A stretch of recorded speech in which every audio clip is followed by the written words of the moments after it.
Отіраз ББТ мосту від границі з поліціянкером дані змічалена. Ми закончу гіще з Остчина. Мошенничеством факти з Овлана Быткодящ. Анализ зарегистрированных преступлений показывает, что предлоги телефонных мошенничеств не изменились. Это родственник попал в проблемную ситуацию и мнимая блокировка банковской карты. Звонок кезлоктена уна Быткоди регион незищ. Этчем преступление с коста мукадыс мошенники защитена уна деньга. Нельки не важен карищ этик олищ. Бабаштен кольчискак ямыс 1000 руптаг. На стационарный телефон 64-летней жительницы города Кудымкара позвонил мужчина, представился родственником и сообщил, что попал в дорожно-транспортное происшествие. Он сказал, что для разрешения ситуации ему необходимы деньги. Злоумышленнику удалось ввести в заблуждение горожанку, и та перечислила через банкомат на неизвестные номера абонентов сотовой связи 80 000 рублей. Только после этого она перезвонила родственнику и узнала, что тот ей не звонил.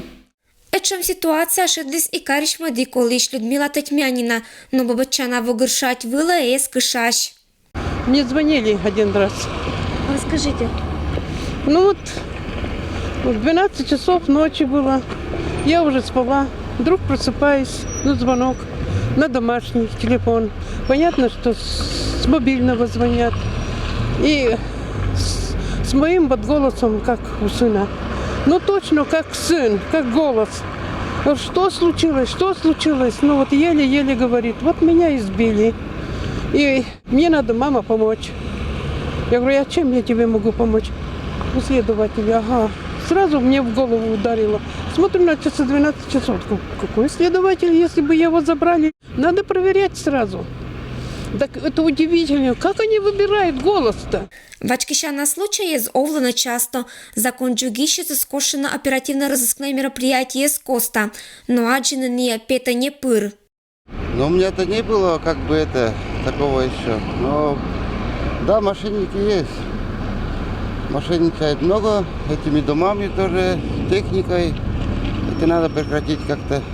Полиция скоро отиросла на один внимательный замбыткой звонок кезда происшествия с дына. Эднерки учат кага тыда и вежерта, кинцечам мошенник и кытсия кола ордены. Я думаю, что мошенники – это люди, которые не понимают, что должны уважать других людей и не должны воровать, убивать и там всякое. Мошенников надо очень сильно остерегаться. Ирина Батуева, Денис Дульцев, Вести, Кудымкар.